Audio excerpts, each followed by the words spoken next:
आजच्या रविवार स्पेशलमध्ये आपण बघणार आहे सुगंधित मसालेदार आणि चविष्ट अशी अंडा बिर्याणी. अंडा बिर्याणी बनवताना आपण घेणार आहे बासमती राईस, बॉइल्ड मसालेदार अंडी, सोबतच घेणार आहे काही सुगंधित मसाले वापरून आपण घरी बनवणार आहे रेस्टॉरंट सारखी एकदम मस्त सोप्या सोपी कुकरमध्ये बिर्याणी. तर माझा व्हिडिओ स्किप न करता शेवटपर्यंत बघा. सुरुवातीला एका भांड्यामध्ये अंडी पाणी आणि मीठ टाकून बॉईल करायला ठेवले आहे. दुसऱ्या गॅसवर आपण थोडं तेल आणि कांदा मस्त परतून घेणार आहे, लाल होईपर्यंत शिजवून घेणार आहे.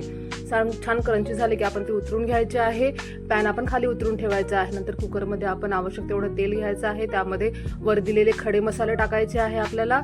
त्याला छानपैकी आपल्याला परतून घ्यायचे आहे. त्यामध्ये टाकायचं आहे आपल्याला पातळ लांब कट केलेला कांदा. त्याला पण छान परतून घ्यायचा आहे, आपल्याला शिजवून घ्यायचं आहे मस्त. हिरवी मिरची घालायची आहे आपल्याला लांब लांब कट केलेली अशा पद्धतीची. आता त्याला छान परतून घ्यायचं आहे. आता आपण टाकणार आहे मिरची आणि कांदा थोडासा लालसर झाला की त्यामध्ये टाकायचं आहे आपल्याला लसणाची पेस्ट. याला पण छान शिजवून घ्यायचं आहे. व्यवस्थित सगळं शिजलं गेलं की त्यामध्ये मसाले टाकायचे आहे, म्हणजे हळद, तिखट, गरम मसाला, धनापूड, काश्मीरी लाल मिरची पावडर आणि मीठ.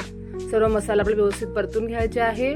आता यामध्ये टाकायचं आहे टोमॅटो, लांब लांब पातळ कट केलेला टोमॅटो टाकायचा आहे. त्याला आपल्याला परतून घ्यायचं आहे व्यवस्थित. त्यामध्ये आपण कुठल्याच व्हेजिटेबलचा वापर करणार नाही आहे, फक्त आपण परसबीचे काप टाकणार आहे, कारण परसबी माझ्या मुलीला खूप आवडते. तुम्हाला वाटलं तर तुम्ही यामध्ये व्हेजिटेबल्स टाकू शकता. परसबी टाकलेली आहे, त्यामध्ये थोडंसं पाणी टाकून त्याला परतून घ्यायचं आहे. आता आपण यामध्ये टाकणार आहे स्पेशल बिर्याणी मसाला, म्हणजेच एव्हरेस्टचा बिर्याणी मसाला टाकणार आहे आपण. आवश्यक तेवढं टाकायचं आहे. यामुळे आपल्या बिर्याणीला खूप छान स्वाद आणि सुगंध येतो. आला व्यवस्थित परतून घ्यायचं आहे. आता यामध्ये टाकायचं आहे आपल्याला फेटलेलं दही.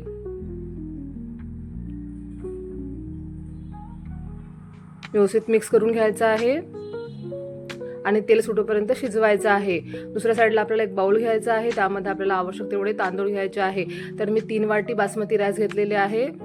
याला मी मुरूद घालणार नाही आहे, डायरेक्ट धुतल्यानंतर लगेचच बिर्याणीमध्ये टाकणार आहे. म्हणून 2-3 पाण्याने आपल्याला तांदूळ जे आहे ते धुवून घ्यायचे आहे आणि लगेचच तांदूळ जे आहे आपण आपल्या बिर्याणीमध्ये टाकणार आहे. आज आपली बिर्याणी कुकरमध्ये होणार आहे, झटपट होणार आहे, फास्टमध्ये आपली बिर्याणी तयार होणार आहे. बघा, तांदूळाला आपल्याला हलक्या हाताने मिक्स करायचं आहे.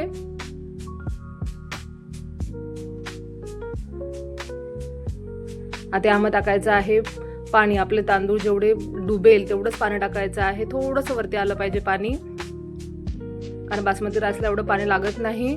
एकदम मोकळा मोकळा राईस तयार होतो. आता दुसऱ्या साईडने आपल्याला पॅन ठेवायचं आहे. त्यामध्ये तेल घ्यायचं आहे.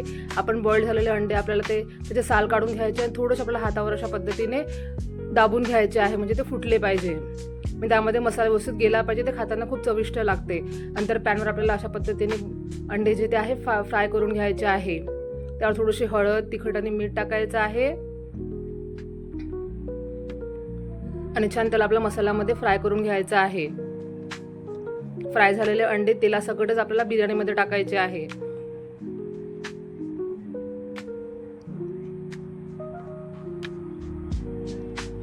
आता यावर टाकायचं आहे कोथिंबीर आणि फ्राईड ऑनियन. आपण जे आधी सुरुवातीला पॅनमध्ये करून घेतला होता तो ऑनियन टाकायचा आहे. छान त्याला उकळी आणायची आहे. उकळी आली की कुकरचं झाकण लावून आपल्याला 2 शिट्ट्यामध्ये बिर्याणी तयार करून घ्यायची आहे. तयार झाली आहे आपली गरमागरम अंडा बिर्याणी. बघा किती सुरेख झालेली आहे. मी तुम्हाला काढून दाखवते. एकदम मस्त नरमगार अशी मोकळी बिर्याणी तयार झालेली आहे. बघा, तुम्हाला व्हिडिओमध्ये कळलंच असेल. कलर पण किती सुरेख आलेला आहे आणि दाणा पण बघा किती छान असा मोठा लांब लांब आहे. तर तुम्हाला माझी आजची रेसिपी नक्कीच आवडली असेल तर माझ्या व्हिडिओला लाईक करा, शेअर करा, कमेंट करा. नसेल तर माझ्या चॅनल तुम्ही सबस्क्राईब करा. भेटू नेक्स्ट व्हिडिओमध्ये. बाय बाय आणि टेक केअर आहे. त्याबरोबर